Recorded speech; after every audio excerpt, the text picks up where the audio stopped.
Assalamualaikum warahmatullahi wabarakatuh. Saya alhamdulillahirrabbilalamin wa bihi nasta'inu ala umuri dunya waddin. Wassalatu wassalamu ala asyrafil anbiya'i wal mursalin sayyidina wa maulana Muhammadin wa ala alihi wa sahbihi ajma'in. Saya Ahmad Afkar bersama rekan satu kelompok yaitu Abizar Rafli Asraf Zani akan mempresentasikan tentang metode alat dan evaluasi pendidikan perspektif Al-Quran. Dan saya sendiri yang akan mewakilkan untuk memberikan sebuah penjelasan di dalam materi tersebut. Metode merupakan cara yang dapat digunakan oleh guru dalam menyampaikan materi pembelajaran kepada peserta didik. Dalam bahasa Arab, metode disebut dengan al-thariqah. Kata ini selain diartikan kepada metode, ia juga diartikan kepada jalan thorik. Dengan demikian, metode dapat pula diartikan kepada suatu jalan yang dapat ditempuh dalam menyampaikan materi pendidikan. Di dalam metode ini dijelaskan ada 3, dan itu ada lagi selain ini. Ketiga metode ini al-hikmah, mau'idhah, al-hasanah, dan al-mujadalah. Ini ketiga metode ini tergambar dalam surah An-Nahl ayat 125 yang berbunyi ud'u ila sabili rabbika bil hikmati wal mau'izatil hasan wajadilhum billati hiya ahsan inna rabbaka huwa a'lamu biman dhalla an sabilihi wa huwa a'lamu bil muhtadin. Yang artinya, serulah manusia kepada jalan Tuhanmu dengan hikmah dan pelajaran yang baik, dan bantahlah mereka dengan cara yang baik. Sesungguhnya Tuhanmu dialah yang lebih mengetahui tentang siapa yang tersesat dari jalannya, dan dialah yang lebih mengetahui orang-orang yang mendapat petunjuk. Lanjut. Dalam tafsir Ibnu Katsir, ud'u, yaitu serulah manusia, hai Muhammad, hai Muhammad, memanggil Nabi Muhammad, ila sabili rabbika, kepada kalian Rabbmu, yakni agamanya, bil hikmati, dengan hikmah, yaitu dengan Al-Quran, mau'izatil hasanah, dan pelajaran yang baik berupa nasihat yang lembut, wajadilhum billati, dan bantahlah mereka dengan cara bantahan, hiya ahsan, ya Hasan, yaitu yang baik, seperti menyuruh mereka untuk menyembah Allah dan menyampaikan kepada mereka tanda-tanda kebesarannya dengan hujah-hujah yang jelas. Dengan hikmah, pelajaran yang baik, berarti argumen dan hujah yang jelas itu. Terus dari ketiga metode ini ada penjelasan mungkin singkat tapi jelas ya. Al-hikmah yaitu perkataan yang tegas dan jelas. Mau'idhah menekankan pada dampak atau konsekuensi dari memahami dan mengamalkan materi. Dan mujadalah sama dengan mudzakarah, debat atau diskusi. Lanjut, metode amsal. Secara harfiah, masal atau amsal ini bisa juga disebut dengan masal semakna dengan soba, yang berarti serupa, sama, atau seperti. Masalah juga berarti suatu ungkapan menyerupakan keadaan sesuatu. Al-Quran sebagai kitab suci dalam menyampaikan pesan-pesan ilahi. Terus terdapat dalam surah An-Nahl ayat 75 sampai 76. Ya. Daraballahu mathalan 'abadan mamlukan la yaqdiru 'ala syai'. Al-akhir. Bisa dilihat sendiri. Yang artinya, Allah membuat perumpamaan dengan seorang hamba saya yang dimiliki yang tidak dapat bertindak terhadap sesuatu pun, dan seorang yang kami beri rezeki yang baik dari kami, lalu dia menafkahkan sebagian dari rezeki itu secara sembunyi dan secara terang-terangan. Adakah mereka itu sama? Segala puji hanya bagi Allah, tetapi kepada mereka tiada mengetahui. Dalam tafsir Ibnu Katsir, Darballahu masalan, Allah membuat perumpamaan lafaz masalan ini kemudian dijelaskan oleh badarnya, yaitu abad dan mamlukan, dengan seorang hamba saya yang dimiliki. Lafaz menentukan ini berkedudukan menjadi sifat dari lafaz abad dan ya, dimaksud untuk membeda-bedakannya dari manusia yang merdeka. Karena manusia merdeka disebutkan dengan istilah Abdullah atau hamba Allah. La yaqdiru ala syai', yang tidak dapat bertindak terhadap sesuatu karena ia tidak mempunyai milik apapun. Waman dan seorang. Lafaz man di sini nakirah mausyuf artinya seorang yang merdeka, bukan hamba sahaya ya. Razaqnahu minna rizqan hasanan fahuwa yunfiqu minhu sirran wa jahra. Yang kami beri rezeki yang baik dari kami, lalu dia menafkahkan sebagian dari rezeki itu secara sembunyi dan secara terang. Yang artinya itu dia menafkahkannya sekehendak hatinya. Misal yang pertama untuk menggambarkan tentang berhala, yang kedua untuk menggambarkan tentang Allah Subhanahu wa taala.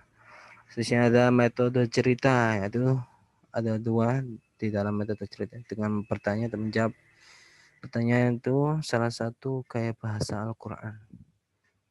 Atau disebut dengan iftiham, bertanya, salah satu bahasa Quran.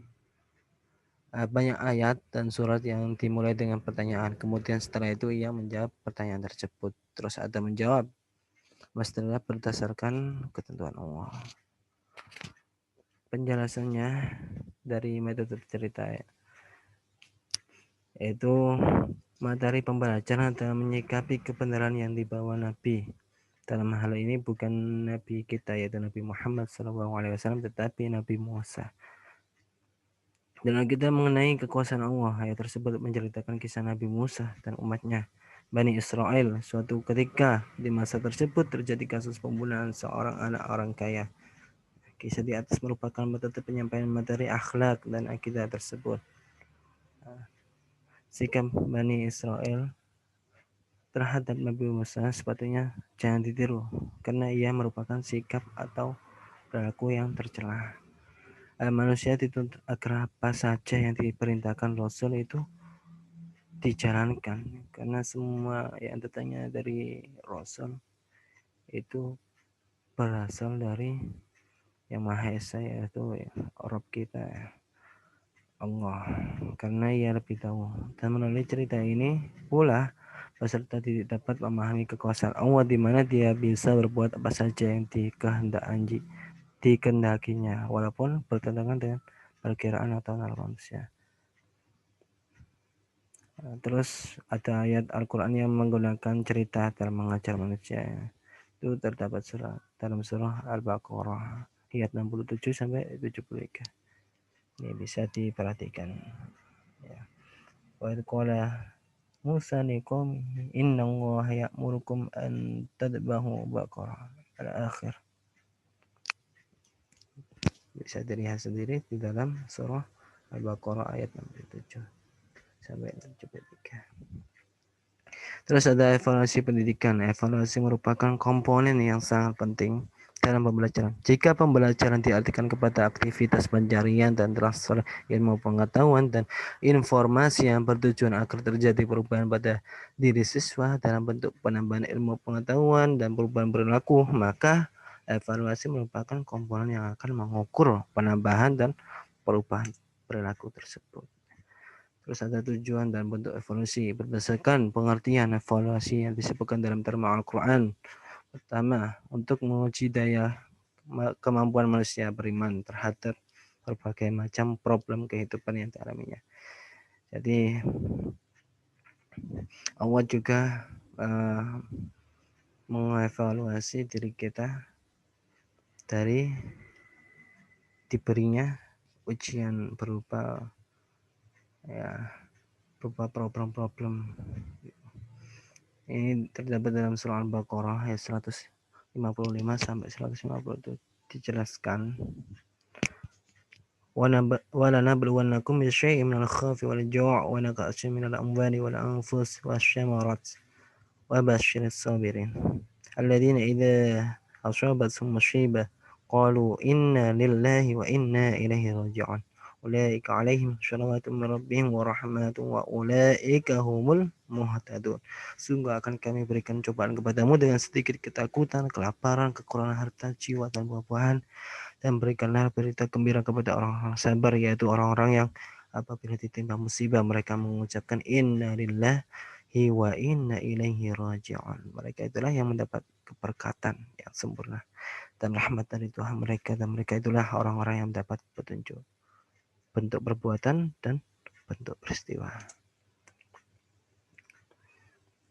dalam tafsir Ibnu Katsir, walanabluwannakum bisyai'im minal khaufi, dan sungguh akan kami berikan cobaan kepadamu dengan sedikit ketakutan, yaitu terhadap musuh, wal ju', kelaparan, pacaklik, wa naqsyam minal amwali, kekurangan harta disebabkan datangnya malapetaka, wal anfus, dan jiwa disebabkan pembunuhan, kematian, penyakit, wasamarat, serta buah-buahan karena adanya kekeringan. Artinya kami akan menguji kamu apakah kamu bersabar, benar-benar bersabar ataukah tidak.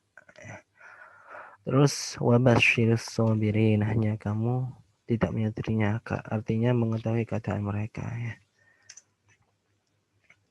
Penjelasan tafsir barusan, yaitu ayat tersebut juga mendeskripsikan kunci jawaban dan apresiasi positif berupa reward yang akan diterima jika peserta didik dapat menjawab dengan baik, bentuk evaluasi sesuai dengan tujuan yang hendak dicapai oleh lembaga pendidikan. Terus sasaran evaluasi dengan teknik testing ini merupakan ketahanan mental beriman dan takwa kepada Allah. Jika mereka tahan terhadap ujian Allah, akan mendapatkan kesenangan dalam segala bentuk, terutama kesenangan yang bersifat mental rohania seperti kelapangan dada, ketegangan hati, terhindar dari putus asa, dan masih banyak lagi yang tidak saya sebutkan di dalam sini. Quiz. Allah menguji manusia dengan interaksi antara manusia dengan sesamanya dan alam sekitar merupakan interaksi dan interaksi yang syarat dengan ujian dan penilaian Allah. Mungkin itu saja yang dapat kami sampaikan. Sebelumnya saya mohon maaf bila ada kekurangan dalam penyampaian materi. Bila ada kekurangan bisa melihat makalah. Bila masih ada kekurangan, namanya juga manusia pasti mempunyai kesalahan, jadi mohon dimaafkan. Mungkin itu saja yang bisa saya sampaikan. Saya akhiri. Ihdinas syiratal mustaqim. Wassalamualaikum warahmatullahi wabarakatuh.